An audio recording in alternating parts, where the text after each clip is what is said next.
Hello friends, जय माता दी। कैसे हैं आप सब दोस्तों? एकादशी है और एक खास श्लोक में 6 बातें बताई गई है जिनका मनुष्य अगर ध्यान अपने दैनिक जीवन में रखता है तो उसके जीवन की सभी प्रकार की बाधाएं दूर होती है। विष्णुर एकादशी गीता तुलसी विप्र धेनवः असारे दुर्ग संसारे षटपदी मुक्ति दायिनी, यानी भगवान विष्णु का पूजन करना, एकादशी का व्रत करना, गीता जी का पाठ करना, तुलसी माँ की सेवा करना, ब्राह्मण का सम्मान करना और गौ की सेवा करना। इन बातों को जीवन में अपनाने से न केवल मनुष्य जीवन में आने वाली बाधाएं दूर करता है बल्कि अपने दुर्भाग्य को भी सौभाग्य में बदल सकता है। आज हम बात कर रहे हैं साल की सबसे वन ऑफ द खास एकादशी की। बहुत ही खास मानी जाती है और नाम से भी बड़ी खूबसूरत होती है, मोहिनी एकादशी। मोहिनी एकादशी यानी वो दिन जिस दिन भगवान विष्णु ने स्त्री रूप यानी मोहिनी रूप धरा था। स्कंद पुराण के अवंतिका खंड में शिप्रा को अमृतदायिनी पुण्यदायिनी कहा गया है और इसी के तट पर समुद्र मंथन के दौरान निकले हुए जो अमृत का कलश था उसको लेकर देवताओं और असुरों के बीच जब झगड़ा होने लगा कि कौन पहले अमृत पिएगा और दोनों पक्षों में युद्ध की भयानक स्थिति आ गई, तब भगवान विष्णु ने अमृत को राक्षसों से बचाने के लिए मोहिनी रूप धारण किया, क्योंकि अगर राक्षसों के मुंह में अमृत की बूंद चली जाती तो वे भी अमर हो जाते और अवंतिका नगरी में अमृत का वितरण किया। उस दिन बैसाख माह के शुक्ल पक्ष की एकादशी थी, इसलिए इस दिन को मोहिनी एकादशी के नाम से भी जाना जाता है। भगवान श्री हरि के मोहिनी स्वरूप की पूजा का विधान आता है। हर एकादशी वैसे तो प्रभु को अति प्रिय है और नदियों में जैसे गंगा को जो स्थान प्राप्त है वही स्थान व्रतों में एकादशी को भी प्राप्त है। और जिसकी कोई कामना किसी भी कारणवश पूरी नहीं होती, वह मनुष्य अगर सच्चे दिल से एकादशी का व्रत कर ले तो उसकी हर मनोकामना जरूर पूर्ण होती है। हर महीने में बताने की ज़रूरत ही नहीं, 2 बार एकादशी आती है, यानी साल में 24 एकादशी। और बैसाख माह के शुक्ल पक्ष की एकादशी जो मोहिनी एकादशी है, इसे सब व्रतों में प्राचीन और पद्म पुराण में भी इसका उल्लेख पाया गया है। और इस व्रत को करने से सभी मनोकामनाएं जहाँ पूर्ण होती है वहीं जीवन से सभी प्रकार के अभाव भी दूर होते हैं। इस व्रत को करने से मनुष्य संसार के सभी सुखों को भोगता हुआ अंत में प्रभु के परम धाम को प्राप्त करता है। कहा जाता है सीता जी की खोज करते समय श्री राम जी ने भी इस व्रत को किया था और श्री कृष्ण ने युधिष्ठिर को मोहिनी एकादशी की व्रत की कथा कही थी और ये कथा महर्षि वशिष्ठ ने श्री रामचंद्र जी से भी कही थी। धर्मराज युधिष्ठिर कहते हैं, हे कृष्ण, बैसाख माह के शुक्ल पक्ष की एकादशी का नाम क्या है, इसकी कथा क्या है, इस व्रत की क्या विधि है, यह सब विस्तार पूर्वक बतलाइए। तब श्री कृष्ण भगवान कहते हैं, हे धर्मराज, मैं आपसे एक कथा कहता हूँ जिसे गुरु वशिष्ठ ने श्री रामचंद्र जी से कही थी और मैं आज आपसे कहता हूँ। एक समय श्री राम बोले, हे गुरुदेव, कोई ऐसा व्रत बतलाइए जिससे समस्त पाप और दुखों का नाश हो जाए। मैंने सीता जी के वियोग में बहुत दुख भोगे हैं। तब महर्षि वशिष्ठ कहते हैं, हे राम, आपने बड़ा सुंदर प्रश्न किया है। आपकी बुद्धि अत्यंत ही शुद्ध और पवित्र है और बैसाख माह में जो एकादशी आती है उसका नाम मोहिनी एकादशी है। इसका व्रत करने से मनुष्य सभी पापों से छूटकर, दुखों से छूटकर मोह जाल से मुक्त हो जाता है। किसी भी चीज का मोह मनुष्य को कमजोर करता है, इसलिए मोह से छुटकारा पाने की कामना रखने वाले इंसान के लिए सबसे उत्तम ये मोहिनी एकादशी का व्रत है। इस तिथि और व्रत के विषय में एक कथा आती है कि सरस्वती नदी के रमणीय तट पर भद्रावती नाम की एक सुंदर नगरी थी। वहाँ धृतिमान नामक राजा, जो चंद्रवंश में उत्पन्न और सत्य प्रतिज्ञ थे, राज्य किया करते थे। उसी नगर में एक वैश्य रहता था जो धन धान्य से परिपूर्ण समृद्धिशाली था। उसका नाम था धनपाल। वह सदा पुण्य कर्म में ही लगा रहता था। दूसरों के लिए प्याऊ बनवाना, पौसला कहते हैं जिसे, कुआं बनवाता था, मठ, बगीचा, पोखरा, घर आदि बनवाया करता था। सड़कों पर आम, जामुन, नीम आदि के अनेक वृक्ष भी उसने लगवाए थे। भगवान विष्णु की भक्ति में उसका हार्दिक अनुराग था। उसके 5 पुत्र हुए, सुमना, सद्बुद्धि, मेधावी, सुकृति और धृष्ट बुद्धि। धृष्ट बुद्धि उसका 5वां पुत्र था। वह पितर आदि को नहीं मानता था। वह वेश्या हुई, दुराचारी मनुष्य हुए, इनकी संगति में रहकर जुआ खेलता, पर स्त्री के साथ भोग विलास करता, मद्य और मांस का सेवन करता था। इसी प्रकार अनेक कुकर्मों में वह पिता के धन को नष्ट करता रहता था। सदा बड़े बड़े पापों में संलग्न रहता। जुए आदि दुर्व्यसनों में उसकी बड़ी आसक्ति थी और वेश्याओं से मिलने के लिए लालायित रहता और अन्याय के मार्ग पर चलकर पिता का धन बर्बाद किया करता था। एक दिन उसके पिता ने इन्हीं कारणों से त्रस्त होकर उसे घर से निकाल दिया। घर से बाहर निकालने के बाद वह अपने गहने कपड़े बेचकर निर्वाह करने लगा। जब सब कुछ नष्ट हो गया तो जो वेश्या थी, दुराचारी साथी थे उसके, सभी ने उसका साथ छोड़ दिया। अब वह दिन रात भूख और प्यास से अति दुखी रहने लगा। कोई सहारा नहीं दिखा तो चोरी करना सीख गया। एक बार वह पकड़ा गया तो वैश्य का पुत्र जानकर चेतावनी देकर छोड़ दिया गया, मगर दूसरी बार फिर से वह पकड़ में आ गया। राज आज्ञा से इस बार उसे कारागार में डाल दिया गया। कारागार में उसे अत्यंत ही दुख दिए गए। बाद में राजा ने उसे नगरी से निकल जाने का आदेश दिया और नगरी से निकलकर वह वन में चला गया। वहां वह जंगली जीवों को मारकर खाना शुरू कर दिया। कुछ समय बाद वह बहेलिया बन गया और धनुष बाण लेकर पशु पक्षियों को मार मार कर खाने लगा। एक दिन भूख और प्यास से व्यथित होकर वह जब खाने की तलाश में घूमता हुआ महर्षि कौंडिल्य के आश्रम में पहुंचा तो उस समय बैसाख माह था और ऋषि गंगा स्नान कर रहे थे। उनके भीगे वस्त्रों के छींटे उस पर पड़ने से उसे कुछ सद्बुद्धि प्राप्त हुई और शोक के भार से पीड़ित वह मुनिवर कौंडिल्य के पास गया और हाथ जोड़कर बोला, ब्राह्मण द्विज श्रेष्ठ, मुझ पर दया करके कोई ऐसा व्रत बताइए जिसके पुण्य के प्रभाव से मेरी मुक्ति हो।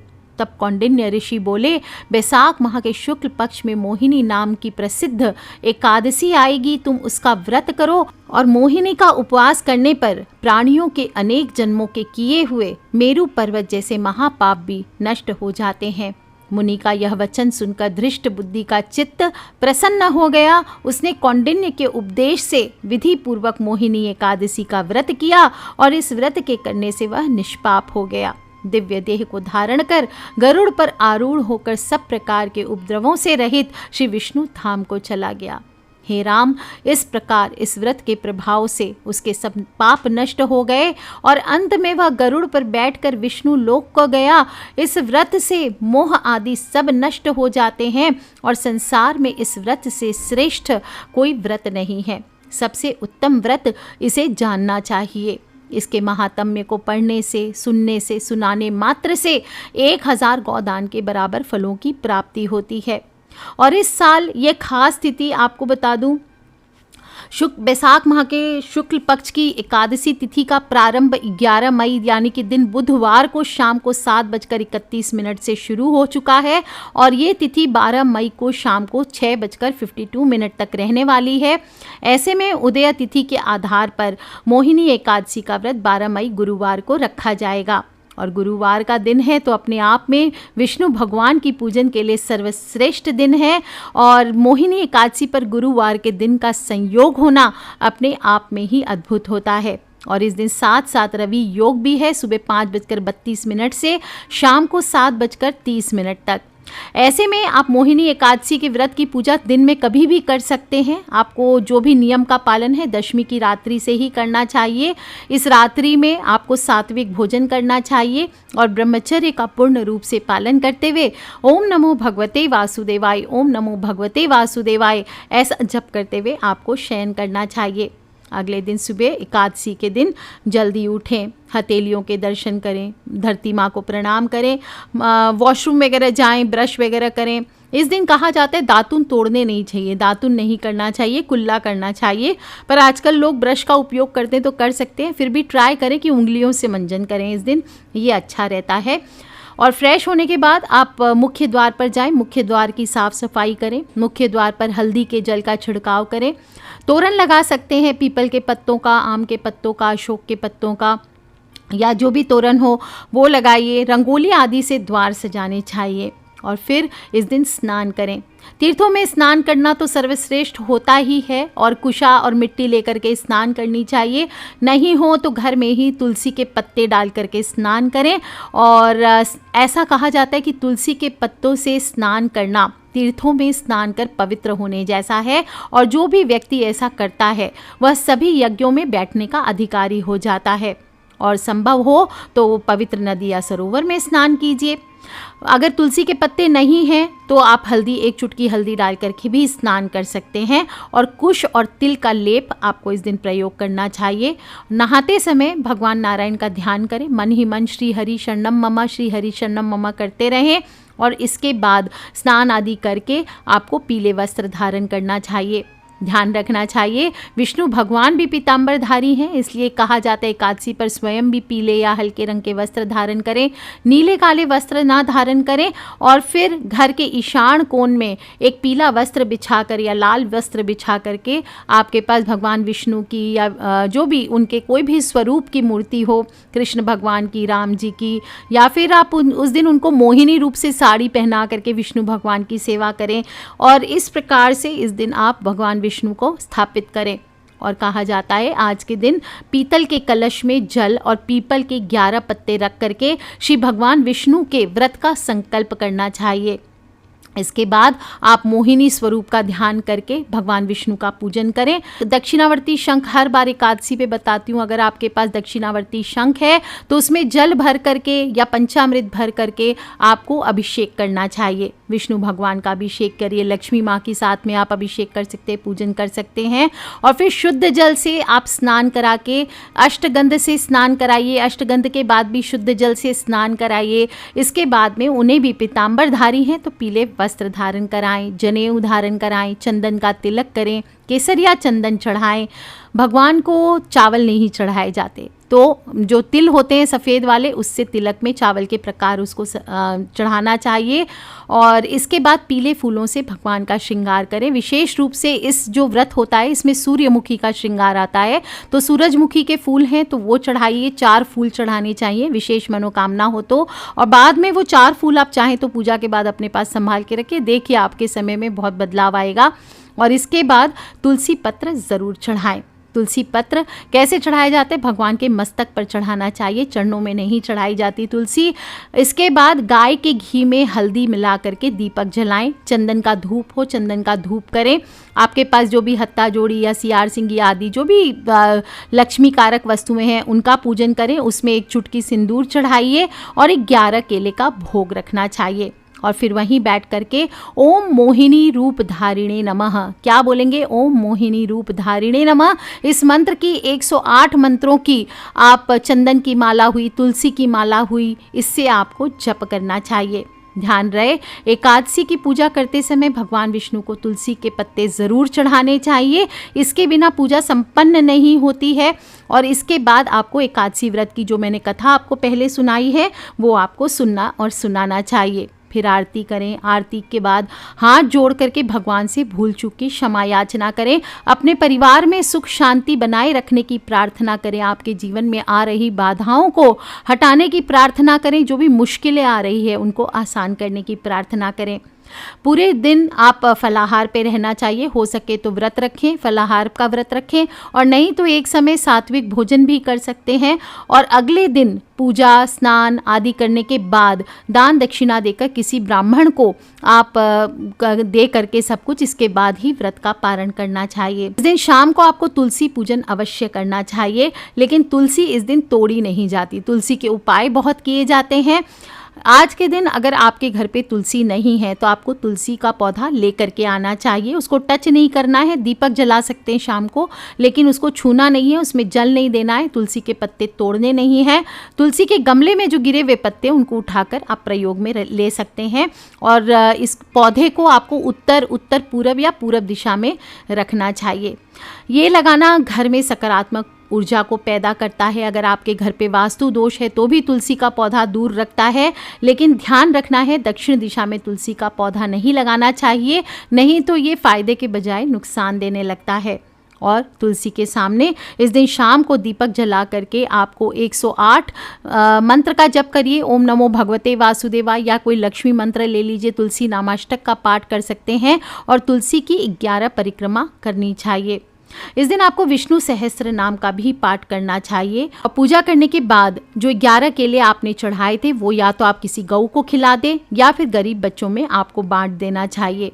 एकादशी पर भूखे लोगों को भोजन कराने का भी विशेष पुण्य मिलता है। साथ ही साथ इस दिन गऊ को केले खिलाइए, हरा चारा खिलाइए, मछलियों के लिए तालाब में आटे की गोलियां डालें और केले का वृक्ष है तो केले के जड़ की आज के दिन पूजन करना चाहिए। वहाँ पे भी दीपक जलाइए, विष्णु सहस्त्र नाम का पाठ करिए।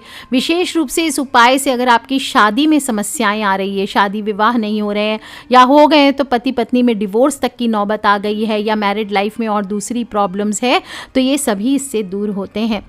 इस दिन आप पूजा पाठ तो करेंगे ही साथ आपको कुछ बातों का ध्यान भी रखना है। इस दिन चावल और जौ ये नहीं खाने चाहिए। ये मेधा ऋषि के रक्त की बूंदें मानी गई है, इसलिए इस दिन मांस का सेवन करने के बराबर माना गया है। इसलिए इस दिन चावल और जौ ना खाएं। और महिलाओं को इस दिन ध्यान रखना चाहिए, झाड़ू नहीं लगानी चाहिए, पोछा कर सकते हैं। और एकादशी का उपवास जो लोग भी करेंगे उन्हें एक सेम डे उपवास नहीं खोलना चाहिए। पहले जो भी खाएंगे उसमें पहले तुलसी डालें, इसके बाद ही आपको भोजन का उपवास खोलना चाहिए और द्वादशी पर खोलें।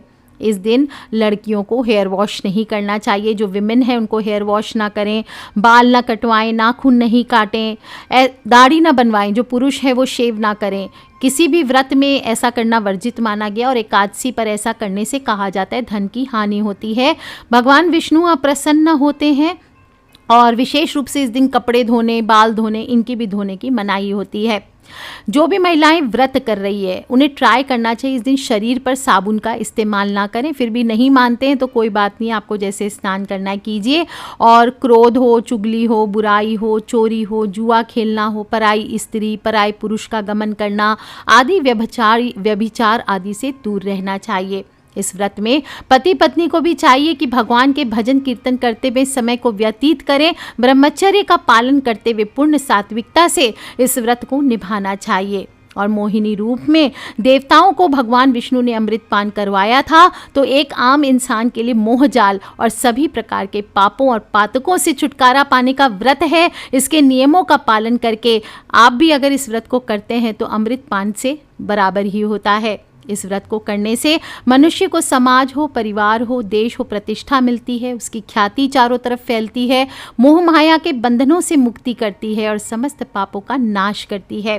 कहा जाता है मोहिनी एकादशी का व्रत करने के प्रभाव से मनुष्य को मृत्यु के बाद मिलने वाली नरक की यातनाओं से छुटकारा मिल जाता है और मनुष्य के आकर्षण शक्ति में भी वृद्धि करता है। और खासकर इस व्रत की महिमा को पढ़ने वाले, सुनने वाले, सुनाने वाले सभी को 1000 गोदान के बराबर फल मिलता है। कहा जाता है मोहिनी एकादशी के व्रत का महत्व का वर्णन पुराणों में भी है। तो हम सबको एक मौका मिला है कि इस खास व्रत को करें और कुछ करें ना करें, कम से कम चावल आदि का सेवन ना करें। और अपने फ्रेंड्स, फैमिली, मम्मी पापा, भाई बहन, बच्चे सभी लोग जो लगता है परेशान है, मुश्किलों से गुजर रहे हैं, एक बार इस एकादशी के व्रत की कथा उन सभी से शेयर ज़रूर करें। हो सकता है कहीं ना कहीं किसी न किसी रूप में कोई न कोई उपाय उनकी भी लाइफ बदल दे। तो कर लीजिए उपाय दोस्तों, खिलखिलाते रहे, मुस्कुराते रहे। Take care friends, love you all. जय माता दी, बम बम भोलेनाथ की। Wish you all a very very happy Ekadashi. जय विष्णु भगवान की, जय लक्ष्मी मैया की।